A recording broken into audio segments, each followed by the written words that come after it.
Hello भाई लोग। आज मैं बताऊंगा कि मैंने ट्वेल्थ की प्रिपरेशन कैसे की थी और कितने मार्क्स एक्सपेक्ट किए थे और कितने बने थे मेरे। तो मैंने जो ट्वेल्थ क्लास में प्रिपरेशन स्टार्ट की थी तो मैंने एक्सपेक्ट किए थे मैथ में कि 100 में से 75 आएंगे। ठीक है। पेपर एनालिसिस किया था मैंने घर पे आके। तो यहाँ पे आके देखा घर पे तो 75 बन रहे थे। पर हुआ क्या कि वो जो एग्जामिनर था पता नहीं कैसा, क्योंकि मुझे जो राइट क्वेश्चन लग रहे थे एकदम वो 75 बन रहे थे कट कुटी के। पर उसने जो गलती थी उसमें उसने गौर नहीं किया मैंने कहाँ पे लिखी। तो मैंने एकदम साफ साफ लिखा था। और जो सिद्ध करने वाले क्वेश्चन आते हैं जैसे कि इसमें कुछ दे रखे थे, तो सिद्ध करने वाले तो मैं डायरेक्ट ही कह दिया आया ना नहीं आया। सिद्ध करने वाले क्वेश्चन होते हैं बिल्कुल ईजी होते हैं।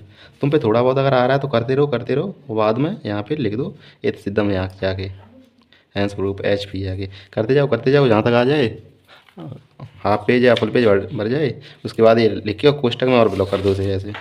जिससे वो समझता है जो एग्जामिनर होता है कि क्वेश्चन उसने सॉल्व सही किया एकदम। तो इस प्रकार से मेरे कई क्वेश्चन राइट हो गए थे। जैसे एक ये हो गया था, एक ये 5-5 नंबर के तो दो हो गए थे, 10 नंबर के बन गए ये इधर।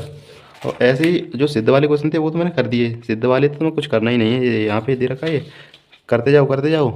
और बाद में अगर थोड़ा बहुत आ रहा है या नहीं आ रहा तो आप एक सिद्धम लिख दो ब्लॉग में बना के लिख दो। जैसे नंबर बढ़ने के चांस बहुत ज़्यादा रहते हैं। मैंने एक्सपेक्ट कितने किए थे 75। मुझे लग रहा था क्योंकि मेरे जो थोड़े बहुत एक दो क्वेश्चन गलत हो गए थे, जिसमें मैंने सिद्ध वाले में करता गया और नहीं आया, वहाँ से मैंने एक सिद्धम लिख दिया। तो इस प्रकार से आपको करना है तो मार्क्स बढ़ने के चांस बहुत ज़्यादा रहते हैं।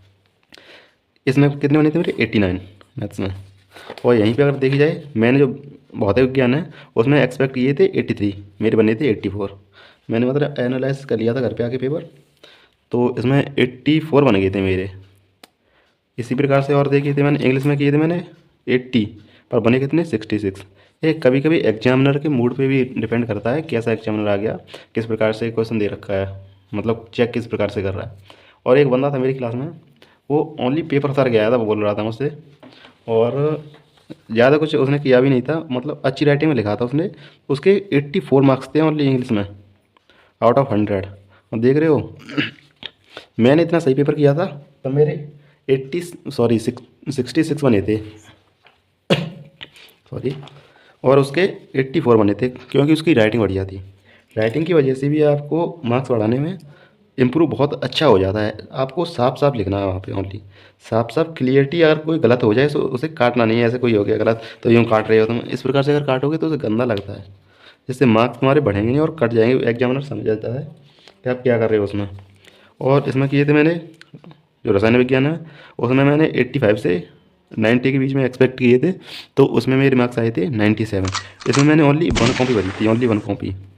पर मैंने किया क्या था कि एकदम कॉपी को जो क्वेश्चन पूछ रहा है उसी के आगे आंसर एकदम जितना है, जितना सफिशियंट है उसमें उतना ही लिखा था ओनली।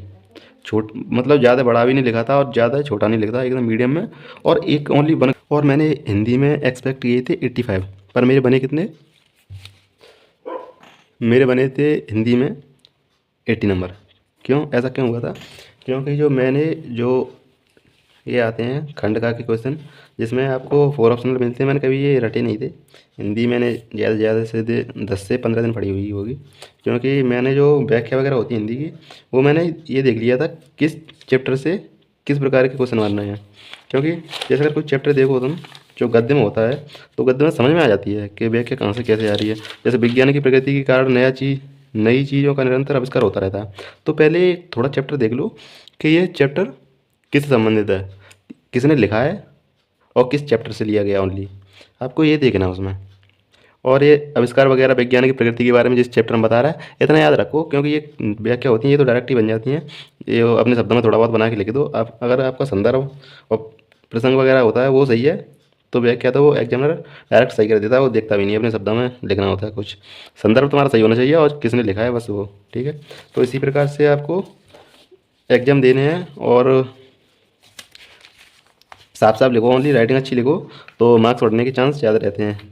जैसे मैंने बताया था केमिस्ट्री में कितने बन रहे थे मेरे 97 बने थे मेरे केमिस्ट्री में। क्यों मैंने एक कॉपी भरी थी, एक या दो भरो, या मतलब जितने भी तुम्हें लग रहा है उतना भरो, उस पर साफ साफ लिखो। अगर कुछ नहीं आ रहा तो जिसमें तुम्हें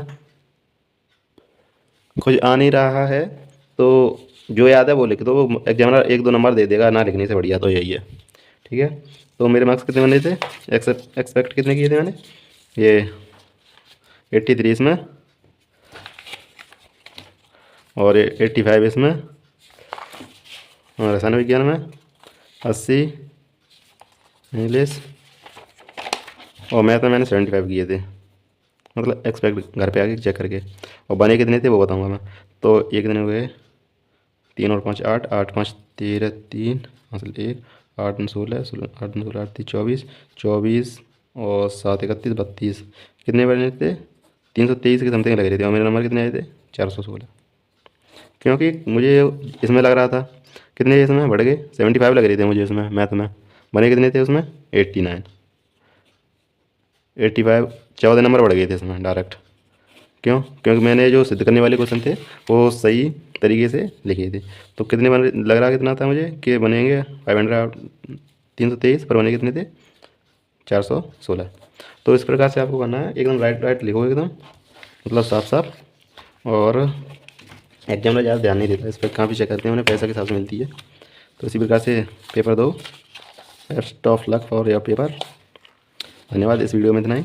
और किसी टॉपिक पे चाहिए अगर वीडियो तो बता देना मुझे, क्योंकि इस ये तरीका होता है कुछ के लिखने का, कैसे लिखना है और कैसे मार्क्स बढ़ाने हैं कम पढ़ के भी।